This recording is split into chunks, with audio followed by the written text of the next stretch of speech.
Адам организмінің мүмкіншіліктері шектеусіз. Кейде адамдар өлім аузында жатқандай ауыр жарақаттан құландай айығып шыға келеді. Сондай ерекше жайттардың қатарына америкалық жұмысшы Финеас Гейдж оқиғасын жатқыза аламыз. Бұл жігіттің басына үлкен сүймен, яғни темір лом қадалған. Оның аман қалуы былай тұрсын, толықтай бұл жарақаттан жазылып шыққанына қалай таңғалмайсың.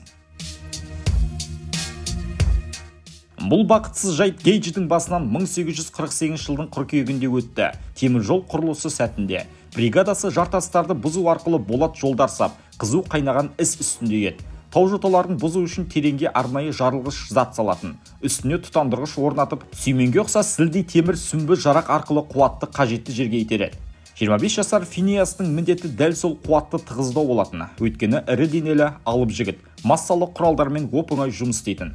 Өз жұмысын бұған дейін қаншама мәрте қайталағандықтан болар, сақтық дегенді ұмытады. Күндердің бір күнінде Финеас бар екпінімен саңылауға ломды сүңгітіп жібереді. Бірақ басын жарылғыш орнатылған тесіктен шығарып үлгермейді. Металл құралдың тасқа жанасуы ұшқын әкелсе керек. Жарылыс орнап, ауыр сүймен Гейдждің басына шегедей қадалады. Ұзындығы 110 см, диаметрі 3,2 см, салмағы болса 6 кг болатын үшкір болат зат. Оның сол жақ ұрты арқылы сүйекті жарып, көзін ағызған, миды тесіп өткен. Артынша қанға бұлғанған, ми қалдықтары бар сүйменді жарылыстан 25 метр қашықтықтан тапты. Финеас Гейджді көрген жұрттар оның басындағы үлкен ойықты байқап, байқұстың ажалы жетті деп ойласа керек. Ұжымдастары дұға оқуға ынталанып жатқанда, ол жамбастап отыра кетеді.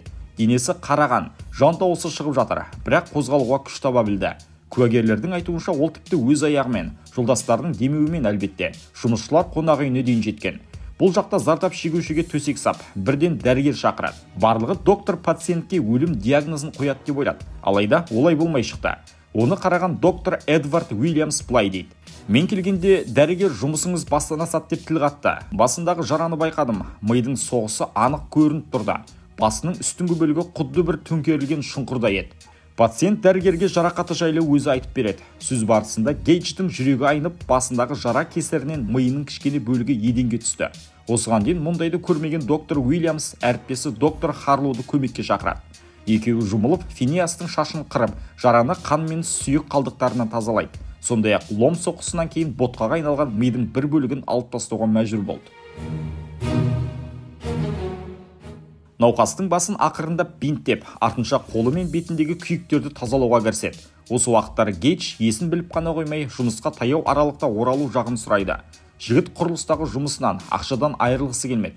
Дегенмен барлығы ойдағыдай емес, жазылу жолы оңайға соқпады. Уильямс та Харлоу да соңы бақытты аяқталады дегенге сенбеді. Тек жан қиналысын сәл де болса жұмсатуға тырысты.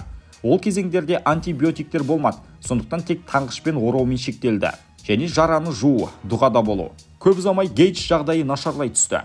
Жараның ішінен іріңді абсцесс пайда болып, пациент денесі қыза түседі. Доктор Харлоу дереу ота жасап, 250 мл іріңді жояды. Осы жарадан соң таңғышпен орауды доғарып, жай ғана дренаж орнатады.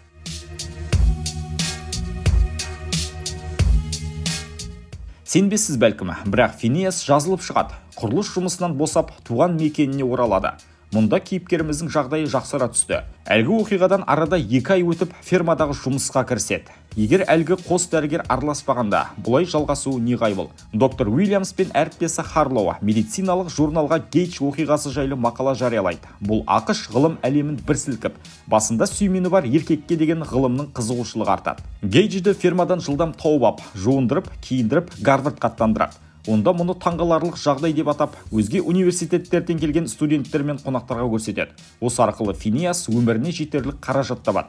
Бірақ жақын уақыттары басындағы жара бітеліп, ендігі осы арқылы ақша табуы азаятындығын ойлайды. Осылайша көрермендерге сан түрлі аномалияларды таныстыратын Барнум циркімен келісімшарт жасасты. Коммерциялық мақсатта өзі де елдегі бірнеше университеттерге гастроль жасай бастайды. Алайда Гейдж жетістігі ұзаққа бармады. Уақыт өте келе оған деген қызығушылықта төмендеді. Арада 2 жылдай мерзім өтіп, ол физикалық күшті талап ететін жұмысқа қайта оралады. Нью-Гэмпширдің бір аймағында ат бағушы қызметін атқарады. Кейінірек тіпті ақштан кетіп, Чилиден іс табады. Пошта дилижансында кучер болады. 12 жыл көлемінде Финеас Гейдж өзін жақсы сезінді. Дегенмен одан кейін денсаулығы сыр беріп, барған сайын нашарлай түскен. Эпилептикалық талма басталып, салдарынан поштадағы жұмысынан шығады. Туған жерге Сан-Францискоға қайтуға мәжбүр болып, туыстары мен жақындарының ортасында 1860 жылы кезекті жүрек талмасы кезінде қайтыс болады. жасы бар болғаны 36-та еді. Анасының айтуынша, ұлының жарақаты тұлғалық қасиеттеріне әсер берген. Бақытсыз жайтқа дейін ол салмақты, құдайын ойлаған, отбасын құруды армандаған жан болыпты. Миы зақымданған соң мінезі өзгере бастайды. Гейдж ашушаң, шатақ, кейде айналасындағыларға агрессия көрсетуді шығарыпты. Мұның арты жеңіс қойлыққа, яғни сексуалдық құмарлыққа дейін жалғасып, төңіректегілерден біраз шағым келеді. Гейдж мүрдесі Сан-Францискодағы бейіттердің бірінде жерленді, бірақ марқұмға тыныштық бермегендей. 1867 жылы анасына доктор Харлоу келіп, денесіне эксгумация жасауды сұрайды.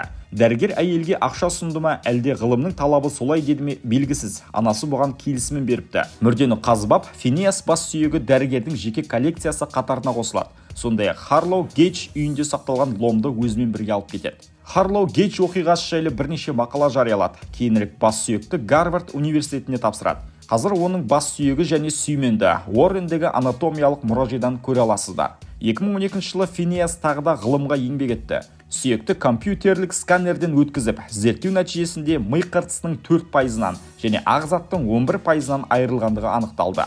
Ең зардап шеккені мидың сол жақ маңдай тұс бөлігі. Сол жақ самай мен оң жақ маңдай тұстарындағы байланыс үзілген.